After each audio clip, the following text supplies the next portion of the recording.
Good afternoon. My name is Kate Breslin. I'm the president and CEO of the Schuyler Center for Analysis and Advocacy. Thanks so much for joining us today. The Schuyler Center is a nonprofit organization based in Albany, New York, and we focus on shaping New York State policies that affect disenfranchised populations. We're really excited about this conversation today. We're kicking off our 150th anniversary celebration. 150 years of caring about, thinking about, and taking action on child welfare in New York State. 150 years of bringing data to policymakers in Albany when we think that there's time for change or improvements in the systems that are designed to serve people living in poverty and children. I'm so excited to be joined today by Commissioner Sheila Poole of New York State's Office of Children and Family Services. We invited Commissioner Poole to talk with us today about her hopes for the coming budget year and what the priorities are for her agency going forward. And we'll have a nice conversation about the state agency, the Office of Children and Family Services, and some of the opportunities she sees in the coming year and some of the challenges. So Commissioner Poole, welcome. Thank you, Kate. I'm delighted to be here with you. Great to have you here. Could you start by telling folks about your agency? Sure, happy to. So the Office of Children and Family Services, I often begin to describe it by having three main program areas. So one is child welfare, which you know very well here at Schuyler. So we oversee the state, and we're a state supervised county administered child welfare system. So our role is to provide regulatory framework, policy, guidance, technical assistance, and oversight to all of the state's local social service districts, including New York City. We also, as you know very well, we have a very large, vibrant network of not-for-profits, many of which we license and certify. So domestic violence, runaway homeless youth. We do oversee protective services for adults. So that's, we run the State Central Register, of course, a big body of work in child welfare. We run the states, which we're really excited about, our state-of-the-art Human Services Training Center, which I think you and your folks have visited, as well as our Human Services Call Center. So that's sort of the main body of work within our division of child welfare. Then our second large division, also very known to Schuyler, is our division of childcare services. So these are very exciting times for childcare, but it is a very large division. So we regulate. We have a very regulated childcare system in New York State. We do licensing, we do oversight, again, providing technical assistance through our licensors and regional office staff.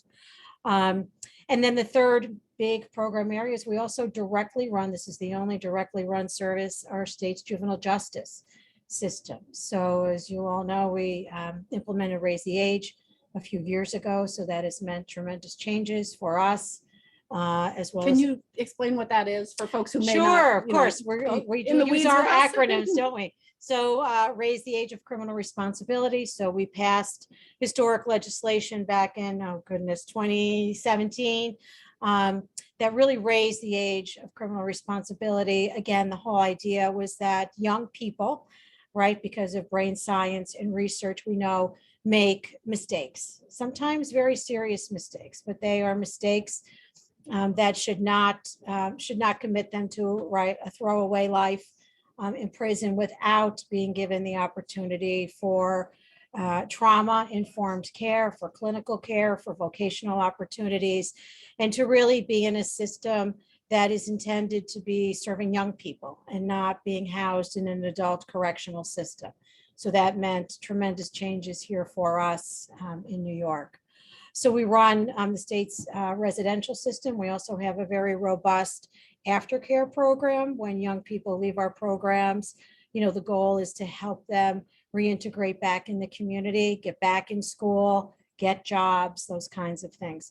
So in addition to child welfare, childcare, and our work in youth justice, we also have a new division, our youth development and opportunities for success, very much focused on aging out youth in foster care. We've done a lot of work with Chafee funding and knowing how at risk young people can be and the level of support that they need. So we do some great work, Dr. Aladort in that division. And then we also host, which many people don't realize, the New York State Commission for the Blind. We proudly host them. And of course, their mission is to provide visual rehabilitation services, mobility services, career services for New York's residents who are visually impaired and blind. We also host AmeriCorps and the National Services Corporation at OCFS, and we've had some fantastic partnerships that have resulted from hosting them. And then, of course, finally, we host happily the Council of Children and Families. So they're co-located right on our campus in Rensselaer. Wow. Yeah. Wow. So we do a lot. Well, so one of the things you mentioned is the sort of the county-state relationship. Yeah. Can you talk more about how whether it's within child welfare or child care, what the relationship is between your agency and local government? Sure. So I would start by saying, I think that today there are only 10 states left that are organized in the way that New York has historically been organized. So I think the simplest way to explain it is that and I worked for a while in the state of Tennessee, which was a state operated program. So the analogy is in Tennessee, all the child welfare workers, all the prevention workers, the majority of adoption workers were actually state employees. So there was a direct line of supervision and guidance to them. They followed all of, the state was their boss on everything. In New York, it's a different relationship, right? They are employees of counties. So there's a different employee-employer relationship. But nonetheless, they are required to follow because much of their funding in child welfare, certainly in child care and runaway homeless youth and domestic violence, we pass through those dollars, which we regulate. So that is our role, is regulating, setting policy, providing oversight, monitoring, support, training, technical assistance to help all of those counties achieve their goals. But the primary difference is that they are not state employees. They are operated by various counties. Okay, thank you for that. Yeah. So let's start. I know childcare is on people's minds right now, in part because there's been such, at long last, some national attention to childcare. And in the context of the COVID-19 pandemic, there have been even, childcare is an area where I think there've always been struggles. It's expensive for families, yet providers struggle to make ends meet oftentimes. And it's hard to tell. It's hard for families to tell whether programs are of good quality and what that means. And finally, there's some attention to that. The COVID-19 pandemic has really, I think, hit childcare providers and the families that need childcare really hard. Yes. And the light in all of that is that there's some new attention to childcare from our federal government. And I know that we're hearing people talk about the possibility of trying to get to universal childcare.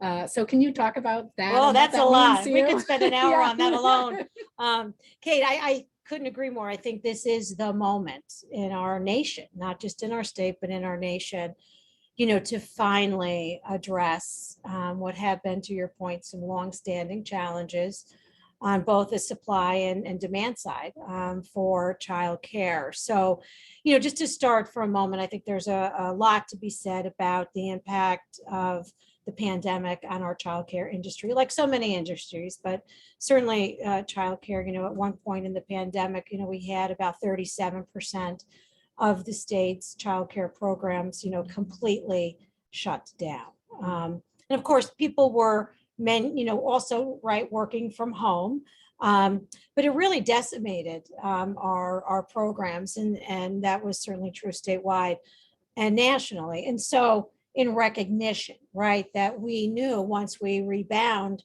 from the pandemic, core to our ability to restart the economy and get people back, right? We couldn't lose this industry. Yeah. And so there was a great deal of federal pandemic funding that came. So the first was the CARES funding that all states received. We received an additional 163 million in April of 2020. And then, of course, right, later in 2020, as the pandemic continued, right, much longer than I think any of us ever expected, you know, the American Rescue Plan and the CRISA plan, which have brought, you know, over $1 billion to New York alone. So, you know, it has been extraordinarily challenging, but extraordinarily rewarding to be able to push those dollars out the door, particularly the, you know, $1.1 billion stabilization grant that we launched in August.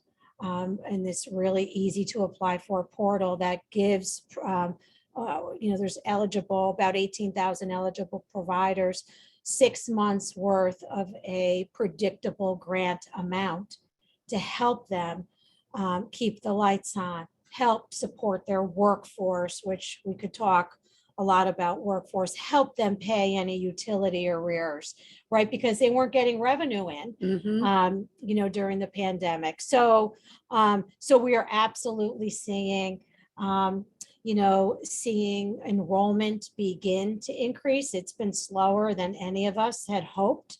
You know, we certainly lost a number of providers permanently shuttered. But today, you know, I think a month or so ago, we had about 750 new applications for childcare providers, which is really, really exciting. And so fast forward to, right, conversations that are happening as you and I speak in Washington, as the president and Congress try to find the path forward to the Build Back Better framework. And so we are, I mean, what that would mean, right, for our entire country and certainly for us in New York State is, you know, is that boost, right, that shot in the arm, that investment that we really could use toward taking our steps toward universal childcare. Yeah, that's exciting. So- I mean, so trying to kind of shore up the system, but now there's this opportunity maybe to really think about how do we get to a place where anybody who needs childcare can get it. Absolutely. And, you know, recognizing, you know, that the thrust of, you know, the federal proposal is just recognizing the deep cost of care, particularly for infant, right, Yeah. infant and toddler care, you know, after $15,000 a year out of pocket for working families. And we know for some working families that is, you know, simply out of reach. It keeps women from getting back or entering the workforce in the first instance. So it would be a game changer for us here in New York. And we are just fingers crossed. We Well- appreciate all the advocacy that your agency and many childcare providers and other advocates have been doing. I mean, New York's voice is being heard, right? We've had Senator Schumer and Gillibrand Yes. being at events and being champions as well. So it's encouraging to see the president, you know, announcing a framework agreement today. Mhm. Again, it's never over till it's over, Well, but we're encouraged. And it's nice to know that an entity that you helped lead, the Child Care Availability Task Yeah. Force already, and that our organization participated in, already came up with some really strong, thoughtful, well-vetted recommendations about how do we How do we build get back to that better North and- Star, as they yeah, called it? Very Yeah, exciting. yeah. So thank you for that. Oh, my That's pleasure. exciting. It is. Okay, so let's pivot to child welfare. Mhm. I know there's a lot going on there too. Yeah.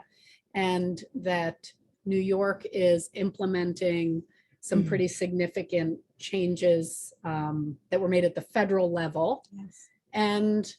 And really trying to, so when we talk about child welfare, we're talking about, you know, some of the most challenging situations, some of the most heartbreaking sometimes situations for children and families. And I know that as you're looking to implement federal changes and reimagine child welfare, some of the things that that your agency has put out there have to do with race and gender equity, and listening to the voices of people who have lived experience, and focusing on well-being, kind of the way I think of it, as farther upstream before somebody's about to be in a crisis. That's right. So those are what I think are some of the big themes that you've been talking about. Can you talk about each of those a bit? I will, and more. Okay. Yeah, good. I will just say, I mean, I've been in child welfare. As my background is, I ran a local child protective system actually here in Albany County, and I've been at OCFS, believe it or not, for 14 years. I can honestly say that as I sit here today, I am so excited and hopeful for what I think is a really bold agenda that we have at OCFS. And of course, right, we do nothing alone without our partner stakeholders. And it's about all the things that, that you mentioned. So, I think as you are aware and you referenced, just last month, we implemented, right, major sweeping federal legislation, the Family First Preventive Services Act. So we implemented the QRTP, those special designation of congregate care facilities. We now have the qualified independent assessments. So we're very new. We're weeks into implementing the QRTP provisions of this very sweeping federal bill.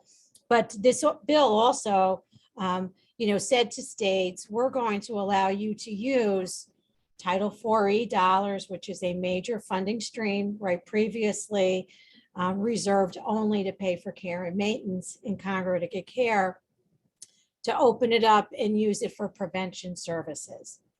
And so there are a lot of parameters, I think, as you're aware, Kate, about the kinds, right, of services. They have to be well supported, evidence-based. There's a clearinghouse that the Administration for Children and Families in DC has set up. And these are services that are designed ideally to keep kids and families from entering the system. Yes, they do.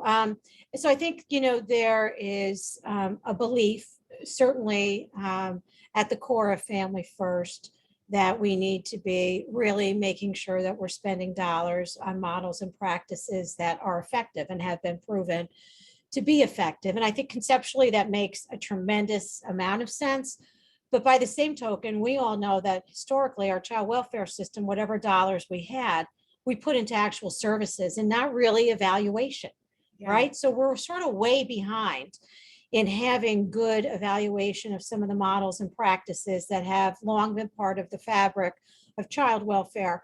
So there's a bit of a struggle in really seeing what's in the clearinghouse today as being the full answer to prevention for families, but it's a good start, right? So next year we will be able to work with districts and agencies in identifying what of those practices in the clearinghouse would help solve, right, a child welfare issue, help families in New York State, right? So that last week, they announced that a Kinship Navigator model in Ohio was added. It's the first Kinship Navigator model in the clearinghouse. Of course, we have Kinship Navigator here. So how do we sort of, right, make that magic happen so we can use $40 for kinship? So you can use existing dollars for new things. Is that? Yes. I just want to make sure Yep. So the whole idea was to reduce reliance on congregate care, right, through this QRTP and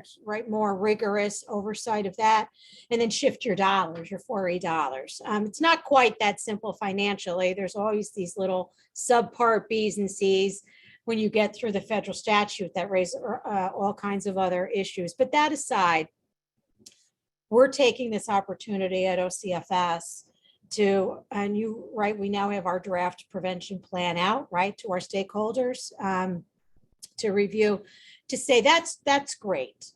But the real solution to child welfare, and you use this word and we use this word, is way upstream. How do we create a system where, wherever possible, we have families who feel like they can go to a place and without risk of being called into the hotline for asking for help, and to be able to give them help in a very tangible, low demand. You know, they want access to support. Many families, and rightfully so, don't want to be dragged in to an entire child welfare system, right? Candidacy, eligibility, those are all things that are still required as part of Family First. So we're really trying to find ways and ask ourselves and others very provocative questions about how can we really design a system where a family, and 57% of indicated child protective service investigations in New York State are for maltreatment. And maltreatment, right, is a broad category. But when you really look at those families, it's really about poverty. It's about lack of access to things that you and I take for granted, right? Money, right, food, access to clothing, food, which is clothing, getting the washing machine fixed, getting a new fixed. tire, having a copay to pay for my kids' asthma inhaler, right? So many of our families struggle with so many concrete things, yet in many respects, our child welfare system is a system of service, right? Not a system of goods and commodities, which are often the sort of one and done, light touch, family-centered supports that really help families stay together, help parents be great parents. So we're really, Well, at the same time, it seems as though we can't, our child welfare and Office of Children and Family Services needs to be able to play a role there, but the things that you're talking about, and I've looked at that too, that, there's evidence that shows that people living in poverty are more likely to end up in that kind of a system. Absolutely. And so some of the things that you're talking about are problems and challenges that I think we have to take a broader look. We can't expect That's right. Our child welfare systems to solve all of those problems. And so how do you and how does your agency work with your sister agencies to kind of think about that in the big picture? Yeah, that's a great, and it's very, very true. So one, so following up to sort of the vision of child welfare, one thing that, our team, our Deputy Commissioner Lisa Agarty-Ogundima, who's doing an amazing job, we are actively pursuing piloting a universal basic income program specifically for child welfare families. So talk a little bit. I know we have a mix of folks. We have several hundred folks on our call today, and we have a mix of folks. The concept of universal basic income. So the concept of universal, and I'm not an expert, but it's a pretty simple concept. It is. Right. It's that by putting some additional cash without any strings attached into the hands of families who are at risk, who have touched the system, that intervention, that support alone is effective in helping families stay families and take care of their children and not go deeper into the system. Like, what a beautifully simple idea, right? So, there's the model has come out of, California. We've all been reading.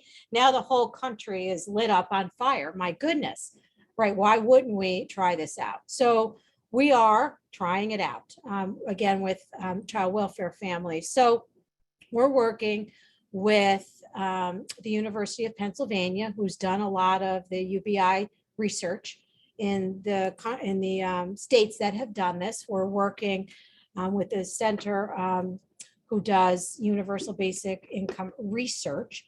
And then we're partnering with Redlich Horowitz. They've agreed to pay for the evaluation of our universal basic income model. So, it's still under development, but the idea is We want to sort of have a group of 150 families in select counties that would probably receive around $500 a month in guaranteed income for a year. And then to evaluate, right? So we're thinking, we have family assessment response in a number of counties. So that's that alternative to a traditional child welfare investigation. Yeah. And many of those Yep. are families who are perfect candidates. They came to the attention, right? They got called into the SCR, right? Where they're being diverted from a traditional investigation to what, tell us about what your family needs model, while safety is still at the forefront. So we're thinking about using families who are participating in FAR. And then we'll also have a control group, obviously is needed as part of the research. So we are super excited about that. We're also, Now, does that need to go through the state budget, or is that we're something going that, to find our way Okay. to do it ourselves with some child welfare flexible dollars that we have. We're also working in collaboration with OTDA, the Office of Temporary and Disability Assistance, because one of the things that we have to be very careful of is many of our families also are receiving public assistance benefits of some sort, right? Or receive, a housing voucher, Medicaid, Yes. HEAP, right? SNAP Yes. benefits. And we want to be very careful about making sure that by participating in a UBI program, it does not create a benefit cliff Yes. for them. So OTDA is a great partner.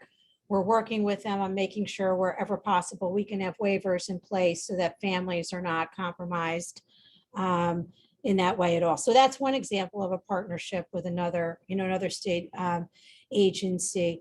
We're doing a lot of work with, and this is sort of veering off a bit from sort of core child welfare, but mental health, right? Is then the pandemic has just, Yeah. it's just devastated, right? It's about It's well-being, right? Yeah. impacted every single one of us and families, right? Especially those with children and many, right? The unemployment was horrific, and the stress and continued stress of remote homeschooling is created unprecedented stress for everyone, and certainly most especially families. So we've been doing a lot of work with Dr. Sullivan, right, the Commissioner of the Office of Mental Health, and her team. A lot of work with DCJS, right, because we know from the pandemic that thousands and thousands of children, older youth, have not returned to school, completely, disconnected from school.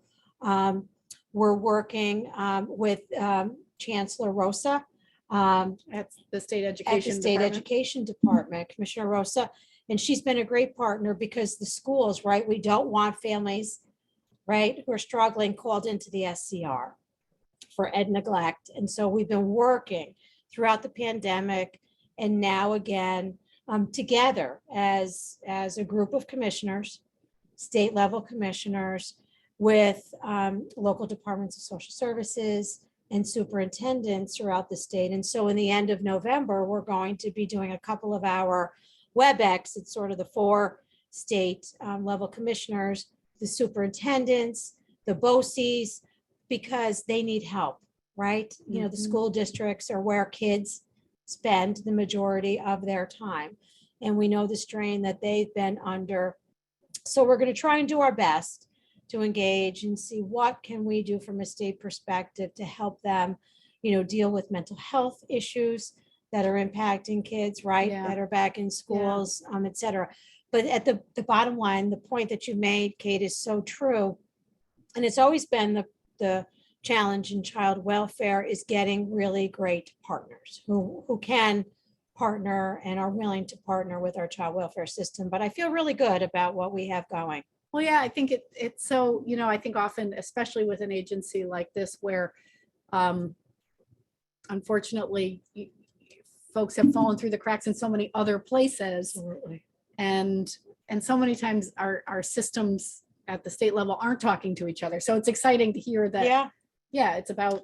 I want to give you another example too, just sort of on mental health and another partnership. So we received some funding from the State Office of Victim Services that's allowed OCFS to work with, we have three counties and one local not-for-profit in purchasing mobile vans that will allow a licensed clinician, a family peer advocate, to be able to be responding to families.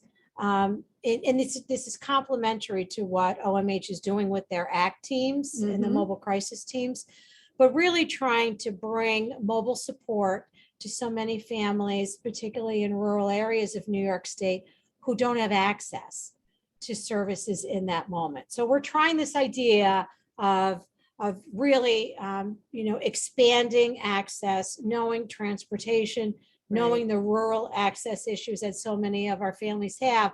So we're really excited about rolling out those mobile vans. But that's a great example too, though, of why there's such a need for those partnerships, because then what, right? What happens after the crisis? What happens to that child and that family? Oh, And how absolutely. does our mental health system sort of kick in then? And Yeah.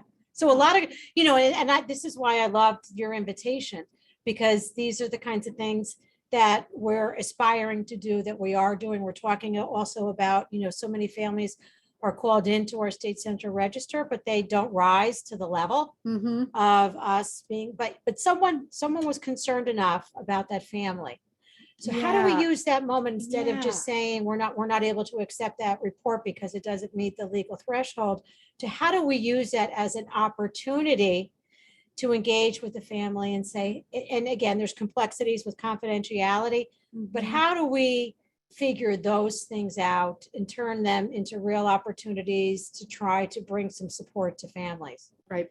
Before things Yeah. get worse. Yeah.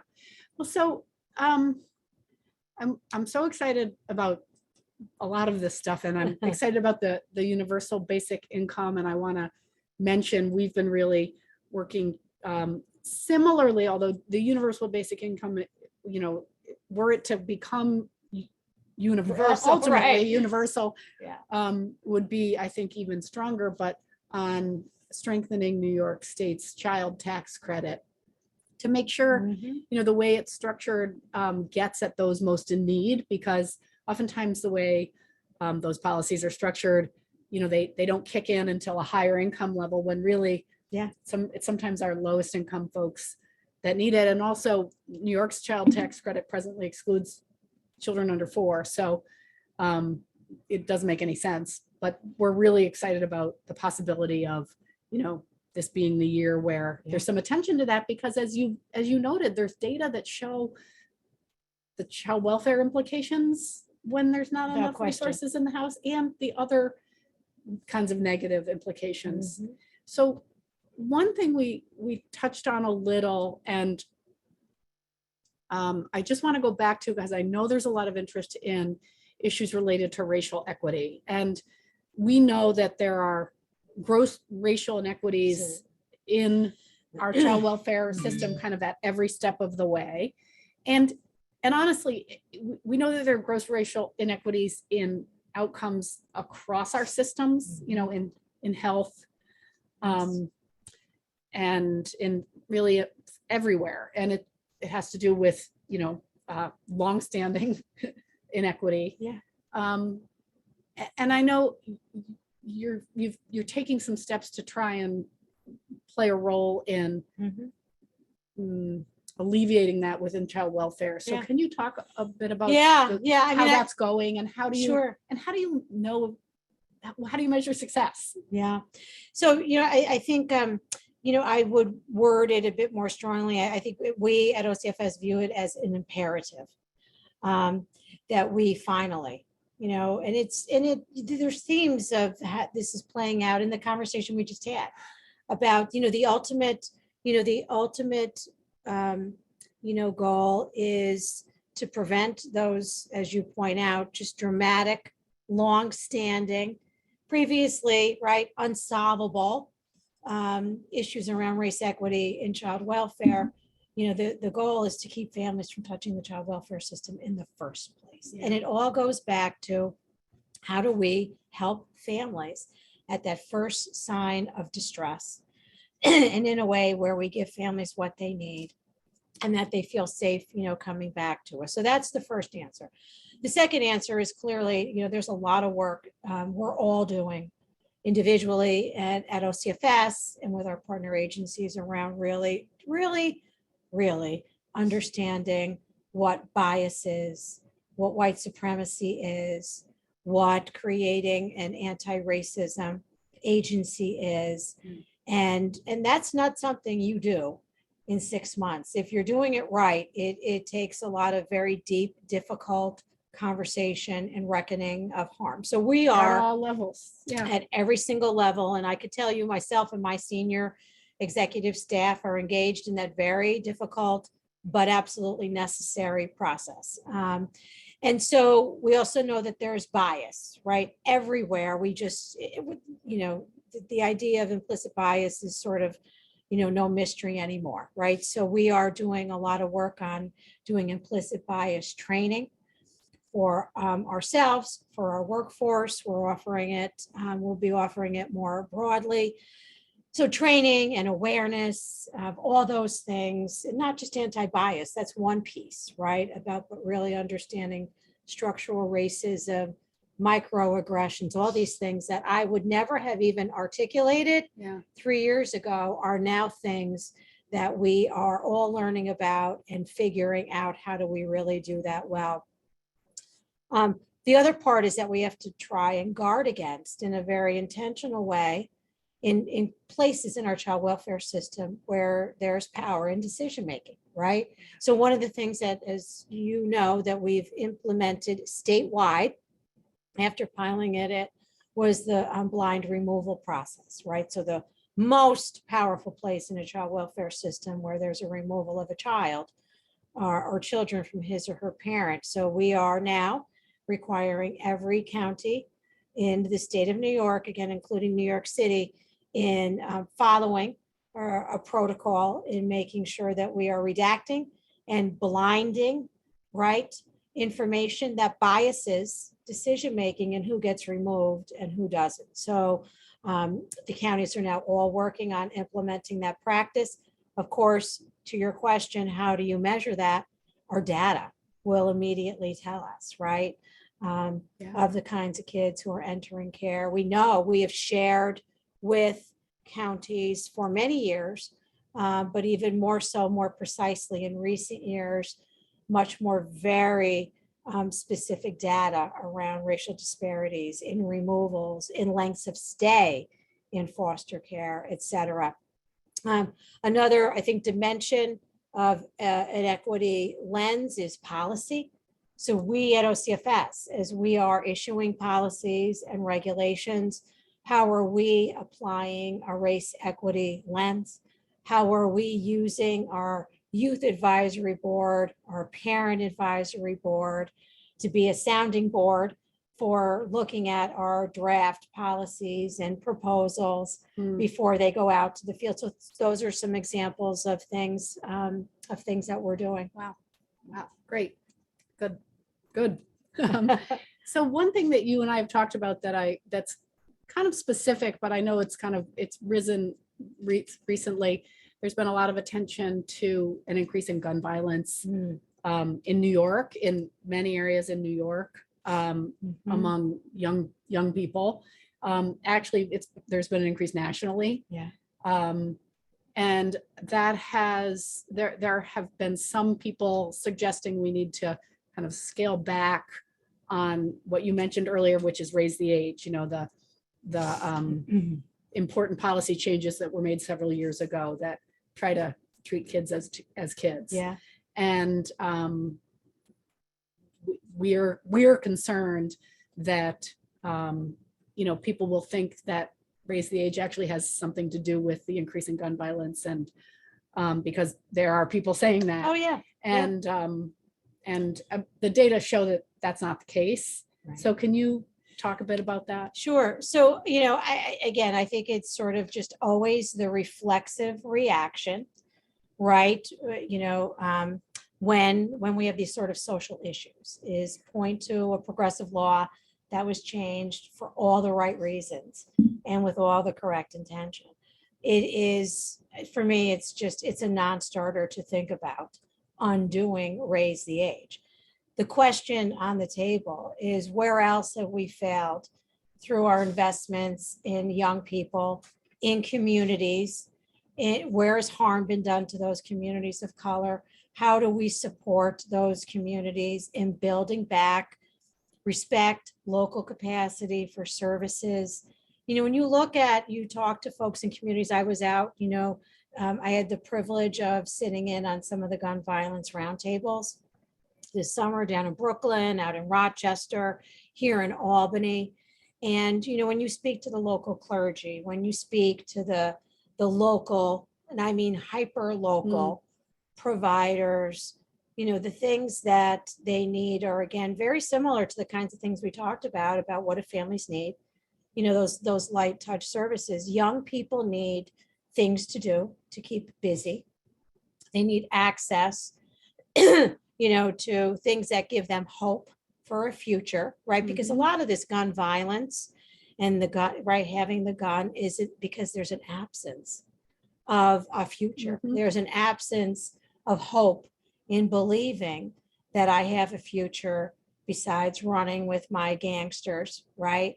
And carrying around the gun. And that's the challenge. That's the question. It's not undoing raise the age. It's fixing and restoring and properly funding all of those things that research shows are actually the right investments. Building prisons, I mean, right, we all know that's not the answer. It is not the answer. Having said that, there's always opportunities to sort of look at how do we strengthen raise the age, right? Not undo it, but now that we are several years in to the full implementation of raise the age, and no one ever contemplated COVID, right? That came right after, the second full phase of implementation. So it's changed. Yeah, those are the kinds of things actually that I think we should do with so many of the policies we implement, is look back and say, okay, how has this worked? Has it met its goals? Right. And do we need to what's changed in our world since this was envisioned? Well, a lot in the past 2 years. So let's have the right conversation about what we need to do to solve this issue for young people. Right. Well, I want to say thank you, because we, as an outside agency, part of our job is to, pull out our flashlight and look for the look for the cracks, or look for the where we think, well, for example, where we think something either isn't, where government isn't fully playing its proper role, or where we think some policy isn't being implemented to its fullest extent. And we take out our flashlight and we try and find those, all for good intent, I think. And it's, it's important for us to be able to have the kinds of honest conversations that we have, and the kinds of honest communication that we have with you and with others, coming from a place of knowing, we're all in this for the right reasons, and we're trying to get to a better place without the door being closed. Oh yeah. Because that doesn't work either. Right. So well, and again, you have a big flashlight here at SCAA, as you should, and as all of our advocates should, right? And we welcome that, and I say this to all of you, right? We see ourselves at OCFS as advocates too. We're just we're in a different place to be able to do our advocacy work. And we all know government doesn't always move as fast or as quickly, right, as we need to and should. And and sometimes there are good reasons for that, but sometimes that flashlight does bring a sense of urgency, a different perspective, and we appreciate that. It makes it all better at the end. Yeah, thank you for that. Well, and we want to hear from folks who've been listening today, your thoughts about, what we can be doing better, what our state can be doing better, because that's how we inform ourselves about what we should be looking for. And I promised you this, so I hope you prepared that. I thought I'd give people a chance to learn something about you that we, but that's not about your agency. So Yeah. what's a favorite book that you've read recently? You know, I love that question. I don't think I've ever been asked that before. And it's hard to answer, right? Because we've all read so Right. many great books. People will probably be surprised when I say this. I loved reading Into Thin Air. Do you remember that novel Yeah, about John the, Krakauer. yes, the the expedition to the top of Mount Everest. I love all kinds of books about expeditions to Everest. I just think they are just Wow. on so many levels fascinating. So that's my favorite. And I've read all the other ones, most of Wow, them. but you're too. not Yeah. going. I'm not planning that kind of expedition. I feel like we climb Everest every day, Yeah, right, exactly. metaphorically. Kate. Well, thank you so Oh, much. my pleasure. Yeah. Appreciate our partnership. Me too.